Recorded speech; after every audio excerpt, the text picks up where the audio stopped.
Hello વિદ્યાર્થીઓ, welcome to Aryan classes. Aryan ક્લાસીસમાં તમારા બધાનું હાર્દિક સ્વાગત કરું છું.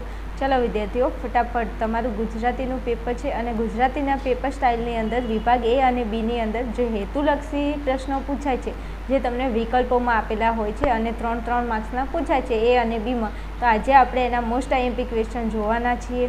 બીજું કે વિડીયોની અંદર આવી ગયા છો તો વિડીયો મૂકીને જવાનું નથી. અહીંયાથી તમને જે પણ હેતુલક્ષી પ્રશ્નો આપું તમને પરીક્ષાની અંદર 100% ઉપયોગી થશે. એના સિવાય પણ તમને કોઈ આઈએમપી એવા લાગે છે તો વધારે વિકલ્પો તમે સોલ્વ કરી શકો છો તમારી જાતે પ્રેક્ટિસ કરીને. બીજું, ચેનલ ઉપર નવા હોય તો ફટાફટ ચેનલને સબસ્ક્રાઈબ કરી દેજો અને વિડીયોને તમારા મિત્રો સુધી શેર કરી દેજો. ચલો, ટાઈમ નથી બગાડો, ફટાફટ. ચલો, પહેલાં તમને અહીંયા આપણે વિભાગ એના હેતુલક્ષી પહેલાં સોલ્વ કરીશું. અહીંયા ધ્રુવ અને પ્રહલાદને કયા બાણ વાગ્યા છે?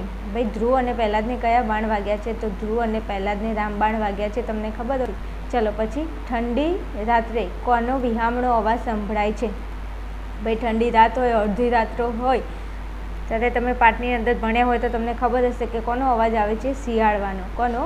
શિયાળવાનો. ચલો પછી ત્રીજો ક્વેશ્ચન જુઓ. નળ કયા દેશના રાજા હતા?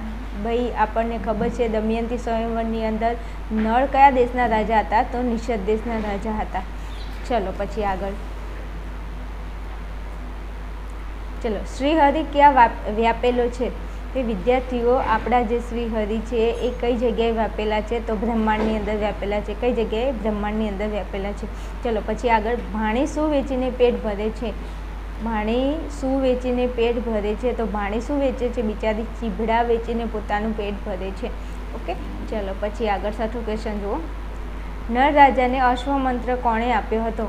જે નળ રાજા હતા એમને અશ્વમંત્ર કોને આપ્યો હતો? તો ઇન્દ્ર રાજાએ. કોને? ઇન્દ્ર રાજાએ. ચલો પછી સાતમો ક્વેશ્ચન. કુલટાશ્રીને સાચો ન્યાય કોને અપાવ્યો હતો? તો ઓલિયાએ અપાયો હતો. કોને અપાયો હતો? ઓલિયાએ. ચલો પછી આગળ. બીજું વિદ્યાર્થીઓ, વિડીયોની અંદર વધારાની કોઈ ચર્ચા કરવી નથી એટલે ફટાફટ જાઉં છું, તમારો ટાઈમ ના વેસ્ટ થાય એટલા માટે. ઓકે, ચલો પછી. નરસિંહ મહેતાના મતે માણસને સમજવામાં કોને ગડબડ કરી છે?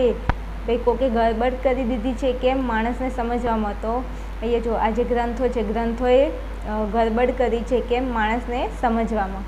ચલો પછી. ગોપીએ કોની વાણીમાં સુકનમાં લાવવાની ના પાડે છે? ગોપી કોની વાણીને? તો કાગડાની વાણીને સુકનમાં લાવવાની શું કરે છે? ના પાડે છે. ચલો પછી આગળ જુઓ. બાની આંખો રોજ કોની રાહ જુએ છે? વિદ્યાર્થીઓ, આપણા જે બા હતા, બાની આંખો સુરેશ જોશીના બા હતા ને. બીજું વિદ્યાર્થીઓ, અનુક્રમણિકાના વિડીયો મેં ઓલરેડી અપલોડ કરેલો છે. ના જોયો હોય તો એકવાર જોઈ લેજો, કારણ કે અનુક્રમણિકાની અંદરથી તમને બેઠા બેઠા ક્વેશ્ચન જોવા મળશે જે તમારા પેપરની અંદર 4 થી 8 ગુણમાં અનુક્રમણિકા પૂછાય છે. તો એકવાર વિડીયોને જોઈ લેજો. વિડીયોની લિંક હું તમને ડિસ્ક્રિપ્શનમાં આપું છું. ચલો, અહીંયા બાની આંખો રોજ કોની રાહ જુએ છે? તો જવાબ આવશે ટપાલીની. કોની? ટપાલીની. ચલો ફટાફટ આગળ જઈએ. ચલો 11મો ક્વેશ્ચન જુઓ. કયા કવિ નગરને કોની ઉપમા આપે છે? 11મો ક્વેશ્ચન. કવિ નગરને શેની ઉપમા આપે છે? તો કવિ નગરને અબૂધ બાળકની. કોની? અબૂધ બાળકની ઉપમા આપે છે. કોની? અબૂધ બાળકની. ચલો પછી 12માં જુઓ. છેલ્લું દર્શન કાવ્ય કોને સંબોધીને રચાય છે? છેલ્લું દર્શન કાવ્ય કોને સંબોધીને રચવામાં આવ્યું છે? તો પ્રથમ પત્નીને. કોને? પ્રથમ પત્નીને. ચલો 13માં. નાયિકાએ શેનું આંધણ મેલ્યું છે? તો નાયિકા શેનું આંધણ મૂકીને બેઠી હતી? ભાઈ, દૂધનું. શેનું? દૂધનું. ઓકે, ચલો પછી 14માં જુઓ. સમગ્ર બ્રહ્માંડમાં કોણ વ્યાપેલું છે? પ્રશ્ન આવી ગયો, ખબર હોય તો. ફેરવીન પ્રશ્ન હતો તો જવાબ આવશે શ્રીહરિ, પરમાત્મા. પરમાત્મા એ સમગ્ર બ્રહ્માંડમાં વ્યાપેલા છે. ઓકે, ચલો 15માં જુઓ. આલિયાના ન્યાયને તમે કેવો કહેશો? આલિયાના ન્યાયને તમે કેવું કહેશો? તો સાચો કહેશો. કેવું કહેશો? સાચો કહેશો. ઓકે, ચલો વિદ્યાર્થીઓ, આ હતા 15 ક્વેશ્ચન વિભાગ એ માટેના. હવે આપણે વિભાગ બી માટેના ક્વેશ્ચન જોઈ લઈએ. ચલો જુઓ. પહેલો ક્વેશ્ચન. અહીંયા તમને વિભાગ બીના હેતુલક્ષી આપું છું. પહેલો પ્રશ્ન. આંબેડકરને કોને શિષ્યવૃત્તિ આપી? આંબેડકર જે હતા એમને શિષ્યવૃત્તિ કોને આપી હતી? તો સયાજી રાવે. કોને? સયાજી રાવે. ચલો પછી બીજો ક્વેશ્ચન. પરમેશ્વરના જ્ઞાનથી શું કેળવી શકાય છે? તો પરમેશ્વરના જ્ઞાનથી નમ્રતાને કેળવી શકાય છે. ઓકે, ચલો પછી. હીરાને શાનો શોખ હતો? હીરાને શોખ શાનો હતો? તો ઘરેણાનો શોખ હતો. શેનો? ઘરેણાનો. ઓકે, ચલો ફટાફટ. વિનોબાનું મન કયા બે સ્થળે જવા તલસતું હતું? વિનોબાનું મન કયા બે સ્થળે જવા માટે તરસતું હતું? તો બંગાળ અને હિમાલયમાં. કઈ જગ્યાએ? બંગાળ અને હિમાલયમાં. ઓકે, ચલો પછી આગળ. 5મો ક્વેશ્ચન જુઓ. આભૂષણની પોટલીને કોને ઝાડની ડાળી ઉપર લટકાવી દીધી હતી? આભૂષણની જે પોટલી હતી એને કોણે ઝાડની ડાળ ઉપર લટકાવી દીધી હતી? તો જવાબ શું આવશે? ઉપાલીએ. કોને? ઉપાલીએ.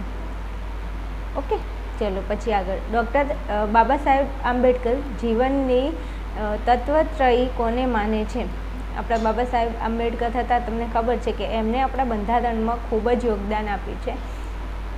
તો અહીંયા જવાબ આવશે સ્વતંત્રતા, સમાનતા અને બંધુતા. ચલો પછી ફટાફટ આગળ જઈએ. ચલો 7મો ક્વેશ્ચન જુઓ. વકીલ અને બેંક માલિક વચ્ચે શી શરત થઈ હતી? તો 20 લાખની શરત થઈ હતી. કેટલા લાખની? 20 લાખની. આપણને 20 લાખના સપના આવતા, એના લોકો 20 લાખની શરત લગાવે. બોલો કેવી મજા આવે, પૈસાનું નામ આવે એટલે, હે ને?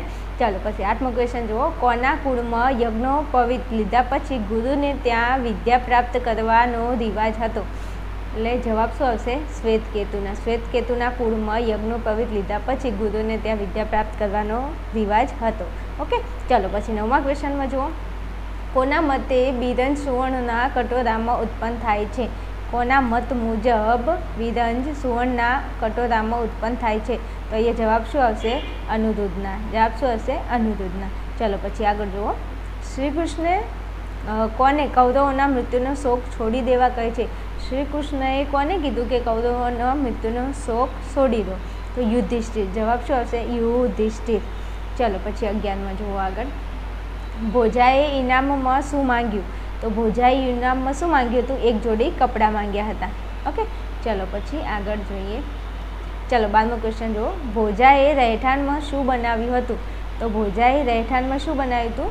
કૂબો બનાવ્યો હતો. ચલો 13માં. પ્રભાશંકર કયો ચુકાદો ભાવનગરની તરફેણમાં લાવ્યા? જે પ્રભાશંકર હતા એ કયો ચુકાદો લાવ્યા હતા ભાવનગરની તરફેણમાં? તો બદરીકરણનો. કયા કરારનો? બદરીકરણનો ચુકાદો લાવ્યા હતા. ઓકે, ચલો પછી એક જ મિનિટ. ચલો 14મો ક્વેશ્ચન જુઓ. વિનોબાજીને ગાંધીજીના પ્રથમ દર્શનને શેનો પાઠ મળ્યો હતો? વિનોબાજીને ગાંધીજીના પ્રથમ દર્શને શેનો પાઠ મળ્યો હતો? તો શેનો પાઠ આવશે? તો શ્રમનો. શેનો આવશે? શ્રમનો. જવાબ શું આવશે? શ્રમનો. ચલો પછી 15મો જુઓ. લેખિકાએ અમરનાથ યાત્રા શેના દ્વારા કરી? જે લેખિકા હતી અને અમરનાથની યાત્રા શેના દ્વારા કરી હતી? તો ઘોડા દ્વારા. વિમાન દ્વારા ના લખી દેતા. હા, શેના દ્વારા આવશે? ઘોડા દ્વારા. ચલો પછી 16માં જુઓ.